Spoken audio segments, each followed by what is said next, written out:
তো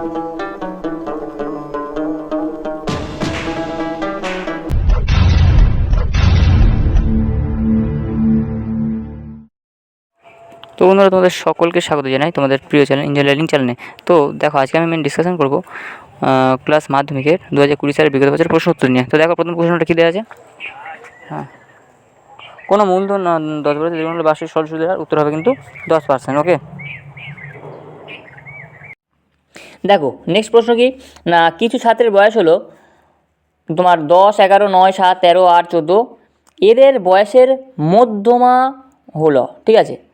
তাহলে কত হবে আনসার? আনসার কিন্তু হবে তোমার 10 বছর। ওকে, তোমরা দেখবে এটাকে সরলটাকে সাজাবে 7, 8, 9, 10, 11, 13, 14, দেখবে এর যে মাঝের সংখ্যাটা হবে সেটা কিন্তু 10 হবে। ওকে, বা সূত্রে ফেলে দেবে মধ্যমান সূত্র n+1/2। আচ্ছা, নেক্সট সত্য মিথ্যা বার করতে বলেছিল তোমাদের। সত্য মিথ্যাটা কী বলে দিয়েছিল? যে বার্ষিক r/2% সরল সুদের হারে 2p টাকা টি বছরের সুদে আসলে হলো 2p + πrt/100 টাকা। হ্যাঁ, ঠিক হবে, সত্য হবে। নেক্সট, 2a = 3b = 4c হলে a/b/c এর মান বলে দিয়েছে 2:3:4। সত্য না মিথ্যা? এটা মিথ্যা, কারণ এর মান 6:4:3 হবে। ঠিক আছে, আমি সমাধানটাও তোমাদের আছে এখানে করে দেখানো। নেক্সট, একটি ত্রিভুজের 3টি বাহুর দৈর্ঘ্য অনুপাত 5:12:13 হলে ত্রিভুজটি সমকোণী ত্রিভুজ হবে। হ্যাঁ, সত্য হবে। অর্থাৎ কি আমরা কি জানি, অতিভুজ স্কোয়ার = লম্ব স্কোয়ার প্লাস ভূমি স্কোয়ার। অর্থাৎ তোমরা দেখবে এই 13 স্কোয়ারটা করে দেখবে, মানে যে বড় সেই 13 স্কোয়ার মানে কত? 169। তাহলে ওটা পেলে, আর 12 স্কোয়ার করলে কত হবে? 144, প্লাস 5 স্কোয়ার করলে 25। তাহলে এই দুটো অ্যাড করে দেখবে সেম হয়ে যাবে। তাহলে এটা একটা সমকোণী ত্রিভুজ। সমকোণী ত্রিভুজ মানে যার একটা কোণ 90 ডিগ্রি হবে। নেক্সট, একটি রশ্মির প্রান্তবিন্দুকে কেন্দ্র করে রশ্মিটিকে ঘড়ির কাঁটার বিপরীত দিকে ঘোরানোর জন্য কোনটি ধনাত্মক হবে? হ্যাঁ, সত্য হবে। যদি n যদি যুগ্ম সংখ্যা হয় তবে মধ্যম হবে n/2 তম, এবং n/2 - 1 তম পর্যবেক্ষণের গড়, কিন্তু এটা মিথ্যা হবে। ওকে, নেক্সট দেখো, একটা লম্ববৃত্তাকার শঙ্কুর ভূমিতলের ব্যাসার্ধের দৈর্ঘ্যের অর্ধেক এবং উচ্চতা দ্বিগুণ করা হলে শঙ্কুর আয়তন একই থাকে, উত্তর হবে মিথ্যা। ওকে, নেক্সট দেখো, 2 নম্বর প্রশ্ন আসি, যে কোনো আসল তার 5 বছরের সবৃদ্ধি মূলের অনুপাত 5:6 হলে বার্ষিক সুদের হার কত? তাহলে দেখো, আমরা কি জানি, সুদ ধরি আসলের পরিমাণ কত আমরা জানি না, তাহলে p টাকা ধরবো। বার্ষিক সুদের হারটাও আমরা জানি না, তাহলে r% ধরে নেবো। তাহলে এখন p টাকার 5 বছরের সবৃদ্ধি মূল কত হবে? আমরা সূত্র জানি p + πrt/100। তাহলে p জায়গায় p, r এর জায়গায় কত? আমরা এখানে অনুপাতটা লিখবো 5 × rt। t মানে কি বলেছে? 5 বছর, তাই জন্য ওখানে টির জায়গায় কত? 5 হলো, আর r তো আমরা ধরেছিলাম r/100। সূত্রে কী হলো? p × 1 + r/20 হবে, কারণ 5 আর 100 কেটে 20 হবে। তাহলে সূত্রে ফেলে দেবে 5 কত? p কত? p × ওই যেটা পেলাম আমি এক্ষুনি, যে 1 + r/20 = 5:6 এর সাথে সমান করবো। তাহলে দেখো, এখানে আমরা কত পাবো? p আউট করে দিই কত পাবো? 1 পাবো। তাহলে 1:1 + r/100 = 5:6। তাহলে এখান থেকে কত পাবো? ক্যালকুলেশন করে আমরা কিন্তু আনসারটা 4 পাবো। ওকে, দেখো পুরোটা ডিসকাশন করলে তো অনেকটা টাইম যাবে, তো তোমাদের টাইমের ভ্যালু আছে, তো তাই দেখো তোমরা এগুলো একটু রেডি করে নাও, ঠিক আছে? কারণ টোটাল কোশ্চেনটা তো আমার দিতে হবে না। তো দেখো একটুখানি ভালো করে, আমরা জানি তোমরা প্রত্যেকে পারবে, যারা যারা ভিডিওটা দেখছো তারা সাহস নিয়ে দেখছো, তারা প্রত্যেকে এগুলো সলভ করতে পারবে। তাই জন্য আমি তো তোমাদের সুবিধার জন্যই তো উত্তরগুলো করানো হয়েছে না। দেখো, এ ও বি কোনো ব্যবসায় 1050 টাকা লাভ করে এর মূলধন 900 টাকা এবং লভ্যাংশ 630 টাকা হলে বি এর মূলধন কত? তাহলে দেখো, বি এর মূলধন তো আমরা জানি না, তাহলে x টাকা ধরে নেবো। তাহলে এ ও বির মূলধনের অনুপাতটা কত? 900:x। তাহলে শর্তানুসারে আমার কি 900 + x যেটা পেয়েছি ইন্টু 1050 = 630 এর সাথে সমান করে দেবো। এবার ক্যালকুলেশনটা তোমরা করে নেবে, যে ক্যালকুলেশন জানে আমি জানবো যে সে সব পারবে, তার কাছে কোনো ব্যাপার নেই এগুলো। এই যে 900/900 + x ইন্টু 1050 = 630, তার কাছে কোনো ব্যাপার হবে না। তো দেখো, এটাকে কী করতে হবে? ওই তোমরা এখানে কী করবে? 600, এই যে 900/900 + x এই 630-এর নিচে 1050টাকে নিয়ে আসবে।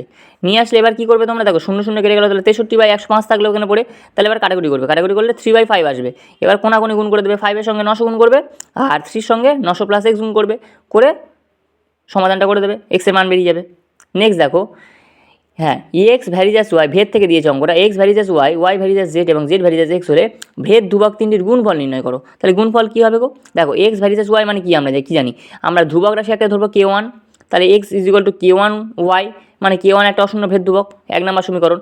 ওয়াই ভ্যারিজাস জেড মানে এটাকে আমরা কী ধরবো, কে টু ধরবো, তাহলে ওয়াই ইজ ইকুয়াল টু আমরা K two by K two Z ধরবো, তাহলে কে টু একটা অশূন্য ভেদ ধ্রুবক। আবার জেড ভ্যারিজাস এক্স আছে, তাহলে জেড ইজ ইকুয়াল টু কী ধরবো, কে থ্রি এক্স। তাহলে 1 2 3 নম্বর সমীকরণকে গুণ করে দেবে, গুণ করলে দেবে এক্স ওয়াই জেড পাবে একদিকে, আর একদিকে কী পাবে, K one K two K three K one K two K three X Y Z পাবে। তাহলে দেখো আমরা কী লিখতে পারি, K one K two K three is equal to আমরা কী লিখতে পারি, এক্স ওয়াই জেডের নিচে তো এক্স ওয়াই জেডটা নিয়ে আসা যায়, গুণ আকারে আছে, তার মানে এদিকে লিখি ভাগ আকারে তো হবে। তাহলে দেখো এক্স ওয়াই জেড কাটলো, কেটে কি 1 আসবে। তাহলে কি আমরা ধ্রুবক সমান 1 পেলাম।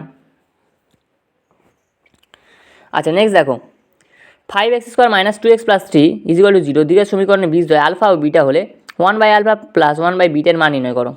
তাহলে আমরা আগে বার করবো যে আগে আলফা প্লাস বিটা বার করবো, যোগফলের সূত্র কী হবে না -b/a, -b মানে কে, দেখো এখানে এ হচ্ছে 5, বি হচ্ছে -2, সি হচ্ছে 3, তাহলে -bটা কি -2 আছে, আর সূত্রে আগে একটা মাইনাস ছিল, তাহলে মাইনাস মাইনাসে প্লাস, তাহলে +2/5 হবে, +2 আর লেখে না, শুধু 2 লেখে 2/5, তাই জন্য আলফা প্লাস বিটার মান হচ্ছে 2/5। আর আলফা বিটা মানে কি গুণফল আকারে আছে, তাই কি গুণফলের সূত্রকে আমরা কি জানি, c/a, একটু আগে আমরা সেই ফার্স্ট অঙ্কে দেখলাম। তাহলে c/a মানে কি, সিটা এখানে 3 আছে, এটা কত 5, তাহলে 3/5। তাহলে এবারে গুণ যোগ করে দাও, তাহলে কি 2 + 5, হ্যাঁ 1/α মানে কত হবে, 1/α + 1/β, যোগ করে দাও। দেখো এ আলফা আর বিটার লসাগু আলফা বিটা হবে, তাহলে এখানে কি ওপরে কি বিটা প্লাস আলফা বা আলফা প্লাস বিটা একই ব্যাপার, তোমাদের আসবে beta plus alpha, alpha plus beta যায় আর বিটা প্লাস আলফা একই, ওকে। তাহলে আলফা প্লাস বিটার মানটা তোমরা বসিয়ে দেবে আলফা প্লাস বিটার জায়গায় 2/5, আর নিচে আলফা বিটার জায়গায় আলফা বিটার মান বসিয়ে দেবে 3/5। এবারে দেখো ভাগ আকারে আছে, গুণ হয়ে গেলে কি উল্টে যাবে, উল্টে গেলে দেখো কাটাকুটি করে 2/3 আসবে। নেক্সট দেখো ABCD আয়তকার চিত্রের অভ্যন্তরে ও বিন্দু এমনভাবে অবস্থিত যে OB 6 সেমি, OD 8 সেমি এবং OA 5 সেমি, OC এর দৈর্ঘ্য নির্ণয় করো। OC এর দৈর্ঘ্য বার করতে বলেছে, দেখো তোমাদের সুন্দর করে দেখানো হয়েছে, ঠিক আছে। তো এখানে OCর মানটা তোমরা লাস্ট পাবে কত, 5√3 সেমি, ওকে। নেক্সট দেখো ABC একটি সমকোণী ত্রিভুজের কোণ ABC তোমার হচ্ছে 90 ডিগ্রি, AB 3 সেমি এবং BC হচ্ছে 4 সেমি, বি বিন্দু থেকে AC বাহুর উপর লম্ব BD যা AC বাহুর সঙ্গে D বিন্দুতে মিলিত হয়, BD এর দৈর্ঘ্য নির্ণয় করো। তাহলে BD এর দৈর্ঘ্য নির্ণয় করতে বলেছে, এত কিছু লিখতে হবে না, এই যে সদিশ পর্যন্ত লিখার দরকার নেই, এই BD বা AD এখান থেকে লিখবে, ছবিটাকে এইখান থেকে শুরু করবে, ঠিক আছে। এখান থেকে তোমরা আনসারটা পাবে 2.2.5 পাবে, ওকে। দুটি বৃত্তের ব্যাসার্ধের দৈর্ঘ্য 8 সেমি 3 সেমি, আর বলেছে তাদের কেন্দ্র দ্বয়ের মধ্যে দূরত্ব 13 সেমি, বৃত্ত দুটির সাধারণ স্পর্শকে নির্ণয়, স্পর্শক থেকে একটা শর্ট কোশ্চেন ফেলে দিয়েছে। স্পর্শকের দৈর্ঘ্য কী, সূত্র হচ্ছে √d² মাইনাস ব্র্যাকেটের মধ্যে r1 - r2 তার হোল স্কোয়ার, এই সূত্রে ফেলে দেবে, ওকে। দেখবে √144 মানে কি 12 বর্গমূল 144, তাহলে 12 সেমি হবে অ্যান্সার। নেক্সট দেখো একটি ঘড়ি কাঁটার দৈর্ঘ্য 1 ঘন্টায় যে কোণ আবর্তন করে তার বৃত্তীয় মান নির্ণয় করো। তার বৃত্তীয় মান কত হবে, তাহলে একটি ঘড়ি কাঁটার 12 ঘন্টায় আবর্তন করে 360 ডিগ্রি, তাহলে 1 ঘন্টায় অতিক্রম কত করতো 360/12, তাহলে 30 পাবে। তাহলে কি আমরা হচ্ছে কারে 30 ইন্টু পাইছি, মানে এটাকে তোমাদের মানে ওখান থেকে অঙ্কটা দিয়ে রেডিয়ান থেকে দিয়ে, ঠিক আছে। দেখো তাহলে বাই 180, তাহলে কত পাবে π/6,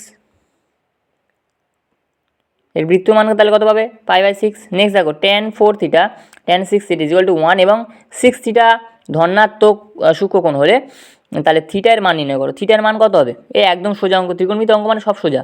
দেখো এখানে কী আছে, tan 4 থিটা tan 6 থিটা = 1, তাহলে tan 4 থিটা মানে কত 1/tan 6 থিটা তো আমি লিখতে পারি। তাহলে দেখো আমরা tan 4 থিটা লিখলাম, এবার 1/tan 6 থিটা আমরা লিখতে পারি, 1/tan 6 থিটা মানে কি 1/tan মানে কি cot, তাহলে cot 6 থিটা, তাহলে tan 4 থিটা = কত cot 6 থিটাকে আমরা লিখতে পারি 90 ডিগ্রি অ্যাঙ্গেলে ঘোরালো, আমরা কী করি যে tan 90 ডিগ্রি -6 থিটা, তাহলে এখান থেকে আমরা কী পাবো না সব tan মানে দুদিক থেকে উঠে যাবে, তাহলে কী পড়ে থাকে 4 থিটা = 90 ডিগ্রি -6 থিটা, তাহলে কত পাবো আমরা যে 4 থিটা আর এদিকে 6 থিটা ছিল যোগ হয়ে গেলে কত 10 থিটা = 90 ডিগ্রি, তাহলে থিটার মান কত 90 ডিগ্রি বাই 10, তাহলে কত 9 ডিগ্রি পাবো। কোনো লম্ববৃত্তাকার শঙ্কুর উচ্চতা 12 সেমি, আয়তন বলেছে 100 পাই ঘন সেমি, শঙ্কুর তির্যক উচ্চতা নির্ণয় করো। তাহলে কত হবে দেখো করানো আছে, 1/3 পাই আর স্কোয়ার এইচ ইজিক্যাল টু 100 পাইয়ের সাথে আমরা কী করবো সমান করে দেবো, দিলে আনসার পেয়ে যাবো। আর এর মান পাবো 5, এবং তির্যক উচ্চতা আমরা বার করবো এল স্কোয়ার ইজিক্যাল টু এ স্কোয়ার প্লাস আর স্কোয়ার সূত্রে ফেলবো, ফেললে কত পাবো 13 পাবো। নেক্সট, দুটো গোলকের বক্রতলের ক্ষেত্রফল অনুপাত 1:4 হলে তাই আয়তনের অনুপাত কত নির্ণয় করো। স্ক্রিনশট নিয়ে নাও এবারে, দেখো কত পাবো আমরা 1:8 পাবো। নেক্সট প্রশ্ন কী ছিল আমাদের, হ্যাঁ এই অঙ্কটা খুব ইম্পর্টেন্ট, এই অঙ্কটা